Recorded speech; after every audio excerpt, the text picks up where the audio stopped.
विरोधी पक्षाच्या खासदारांनी संसदेमध्ये उपराष्ट्रपतींची नक्कल केली आणि त्याचा व्हिडिओ भारताचा पप्पू राहुल गांधींनी बनवला।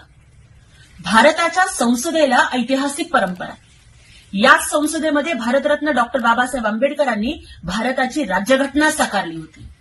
मग त्याच संसदेमध्ये जेव्हा संवैधानिक पदावरती बसलेल्या व्यक्तीची थट्टा केली जाते, मिमिक्री केली जाते, हा भारताच्या लोकशाहीचा आणि भारतरत्न डॉक्टर बाबासाहेब आंबेडकरांचा अपमान आहे। जर ह्यांना विरोधच करायचा होता, जर त्यांना मिमिक्रीच करायची होती, तर त्या विरोधी पक्षाच्या खासदारांनी स्वतःच्या पक्षाच्या ऑफिसमध्ये का बरं नाही मिमिक्री केली?